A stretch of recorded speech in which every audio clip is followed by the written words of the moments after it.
What would you do in a situation where something you cherish so much is about to be snatched away from you, and you don't have any power to fight back? Please listen to this story. Once upon a time, in the eastern part of Nigeria, there was a prosperous kingdom known as Umudike. Its lands were fertile, and the people, blessed with abundance, lived in peace and harmony. The kingdom was ruled by King Obinna, a noble and respected man. His leadership was just, and he was adored by the people for his wisdom. Yet, despite all the wealth and happiness that surrounded him, King Obinna was a troubled man. He had one great sorrow, one that weighed heavily on his heart. He had no male heir. For many years, the king had ruled with great pride, alongside his wife, Queen Adaora. She was a woman of great beauty, but even more remarkable was her heart, kind and gentle, beloved by the people. Together, they had 4 daughters, each more beautiful and intelligent than the last. Yet, in a kingdom where tradition and culture placed much importance on a male heir to continue the lineage, the king's heart remained restless. In Umudike, it was believed that the throne should always be passed from father to son.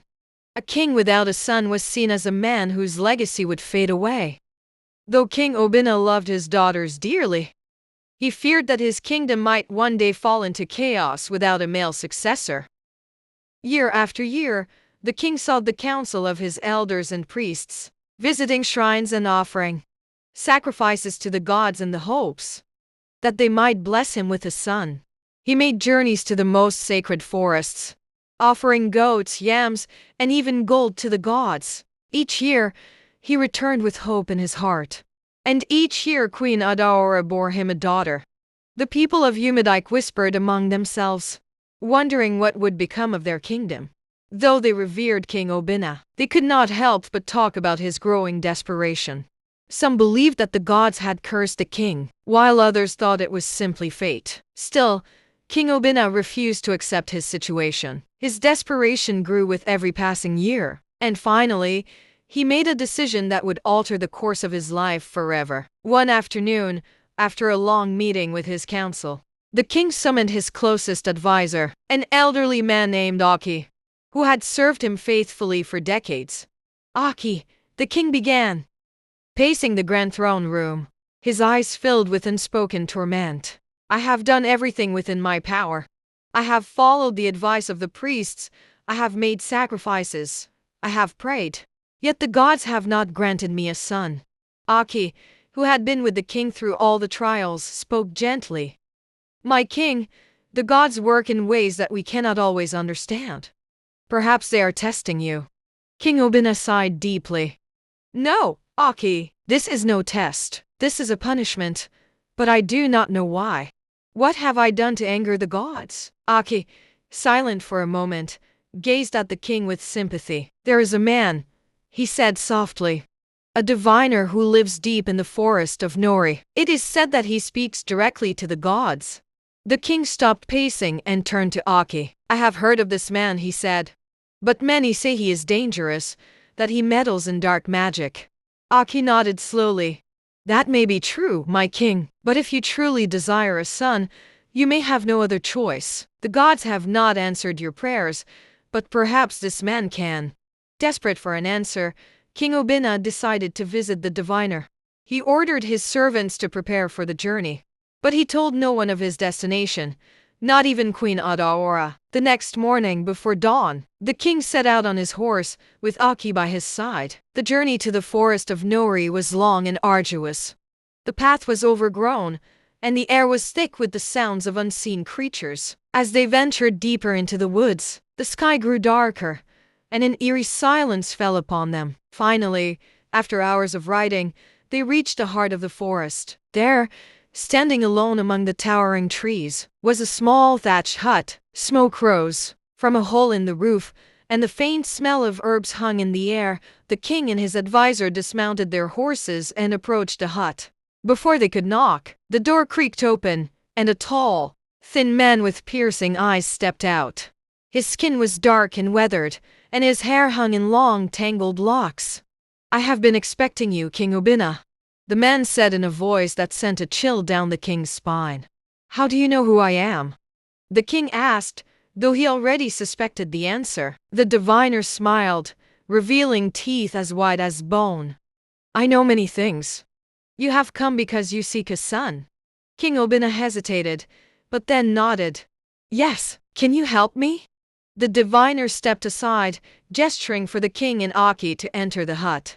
Inside, the air was thick with incense, and strange symbols were painted on the walls. In the center of the room stood a small, wooden altar, covered in offerings of fruit, feathers, and bones. The diviner sat cross-legged before the altar, and motioned for the king to sit across from him.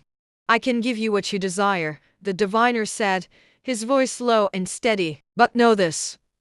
Everything comes at a price. King Obina leaned forward, desperation etched into his face. I will pay whatever price is necessary. Just give me a son. The diviner studied the king for a long moment before reaching into a pouch at his waist. He pulled out a small black stone and held it out to the king. This is no ordinary stone, the diviner said. It is a gift from the gods themselves. Take it, and place it under your wife's pillow when she sleeps. Within a year, she will bear you a son. King Obina's eyes lit up with hope, but the diviner was not finished. But beware, he continued, the gods do not give without taking. Your son will be born, but his life will be bound to yours. If you ever betray the will of the gods, if you ever fail to honor them, your son's life will be forfeit. The king's heart raced, but he did not hesitate. I accept, he said. I will honor the gods for as long as I live.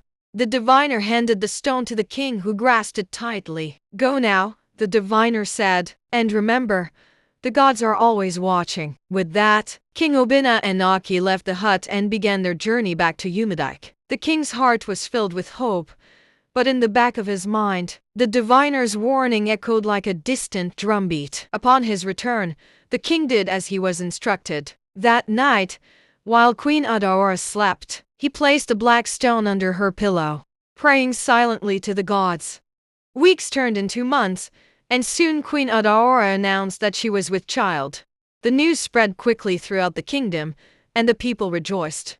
The king, overjoyed, began to make preparations for the birth of his long-awaited son. The months passed, and the queen's pregnancy progressed smoothly. When the time came, she gave birth to a healthy baby boy. The king named him Chidabem, meaning God is my guide. The kingdom erupted in celebration. In gratitude to the gods for answering his prayers, there were feasts, dances, and music for days. The people hailed the newborn prince, and King Obina felt a weight lift from his heart. His legacy was secure, and his people were at peace. But the king did not forget the diviner's warning. He knew that his son's life was tied to his own faithfulness to the gods, and so he continued to make offerings and sacrifices, doing everything in his power to honor the gods and keep his son safe. Years passed, and young Chidabem grew into a strong and handsome boy. He was intelligent and brave, loved by all who knew him. The king and queen adored their son, and the people of Umadike praised the gods for blessing their kingdom with such a noble prince. But as time went on, King Obina's devotion to the gods began to waver. He had grown comfortable in his life, surrounded by wealth, power, and the love of his people. The warnings of the diviner, once so vivid in his mind, began to fade into the background of his thoughts. One fateful year, a great famine struck the land. The rains did not come, and the crops withered in the fields. The people of Umadike grew desperate, and they turned to their king for guidance. King Obina, proud and confident in his own wisdom, decided to take matters into his own hands. He ignored the counsel of the priests and elders, and instead of making the necessary sacrifices to the gods, he hoarded the kingdom's remaining resources for himself and his family. The people suffered, and the gods grew angry. One night, as the king lay asleep in his grand palace, he was visited by a terrible dream. He stood in the forest of Nori, before the same diviner who had given him the black stone all those years ago. You have failed, King Obina. You have betrayed the gods, the diviner said, his voice echoing like thunder. The king tried to speak, but his voice was caught in his throat. Your son's life is forfeit, the diviner said. If you're watching to this point, please consider subscribing to my channel. Thank you.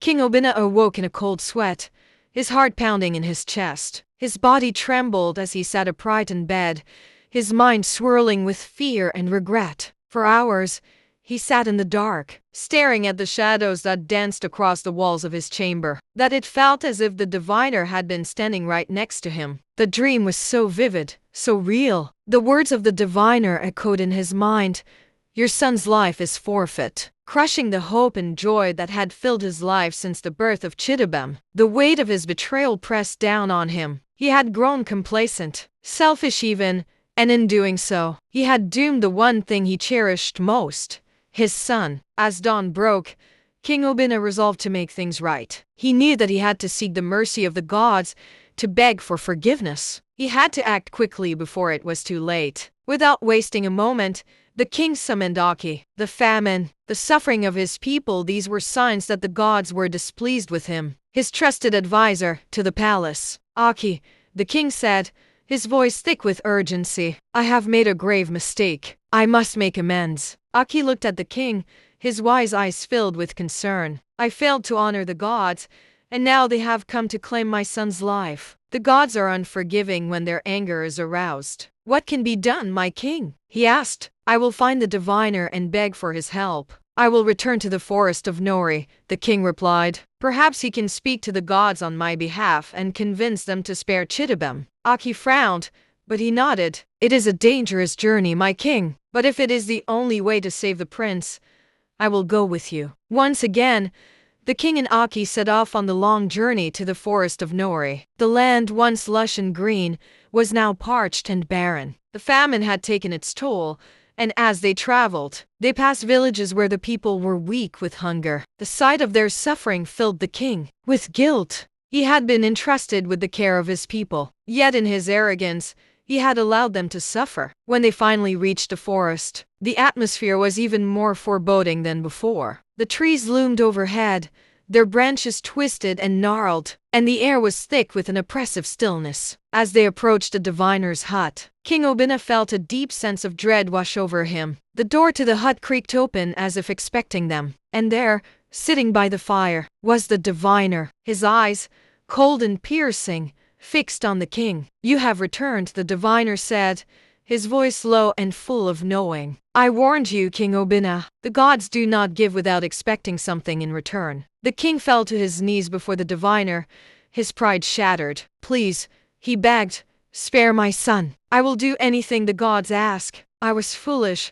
I ignored their warnings, but I beg for their mercy." The diviner looked down at the king, his expression unreadable. For a long moment, he said nothing, and the only sound in the hut was the crackling of the fire. Finally, the diviner spoke. "The gods are not easily swayed. You have broken your oath to them, and now the life of your son hangs in the balance. But there may be a way to save him." The king looked up, hope flickering in his heart. "Tell me what I must do." The diviner's gaze darkened. "To save your son, you must offer something of equal value in his place. A life for a life. The gods demand balance." King Obina's breath caught in his throat. What do you mean?" he asked, though in his heart, he already knew. The diviner's voice was cold and unforgiving. "You must sacrifice your own life, King Obina. Only then will the gods be appeased, and your son's life spared." The words hung in the air like a death sentence. The king's heart pounded in his chest, and he felt the weight of the decision before him. He had spent his entire life ruling Umadaik,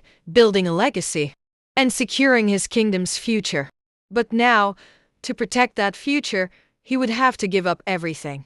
Aki, who had been standing silently by the door, stepped forward. "My king," he said softly, "this is not a decision to be taken lightly.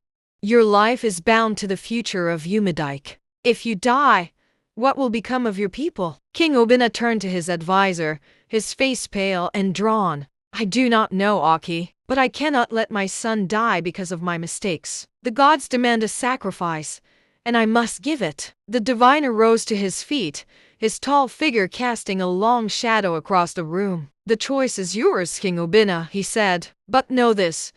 The gods' judgment is final. If you choose to save your son, there will be no turning back." The king closed his eyes, his mind racing.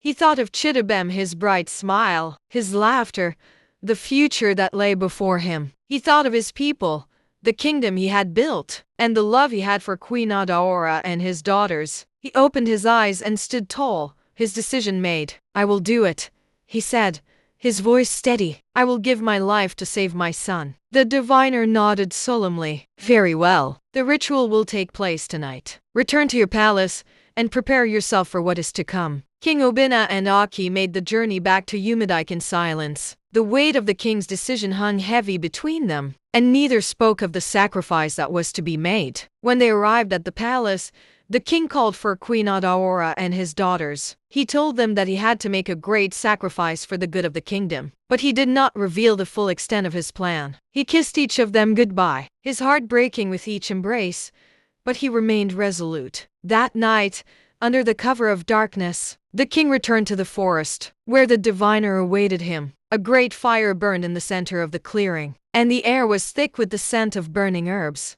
"The time has come," the diviner said, motioning for the king to step forward.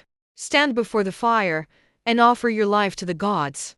King Obina, his heart pounding, stepped forward. He closed his eyes and whispered a prayer to the gods, asking them to watch over his family and his kingdom. As the diviner began to chant, the flames of the fire grew taller, licking the night sky. The king felt a strange warmth wash over him, and then, as if the world was being pulled away from him, he fell to his knees. Darkness crept at the edges of his vision, and in his final moments, he thought of Chidabem, his son, his legacy. When the morning sun rose over the kingdom of Umidike, the people awoke to find their king gone. In his place, Chidabem, the young prince, was crowned as the new ruler. The famine lifted, and the land was blessed with rains once more. The people mourned the loss of their beloved king, but they celebrated the life of their new ruler, unaware of the great sacrifice that had been made to secure their future. Chidabem, now a man, would go on to become one of the greatest kings in the history of Umidike. His reign long and prosperous, just as his father had hoped. The story of King Obina's sacrifice became a legend, passed down from generation to generation, a reminder that true leadership sometimes requires the ultimate price. And so,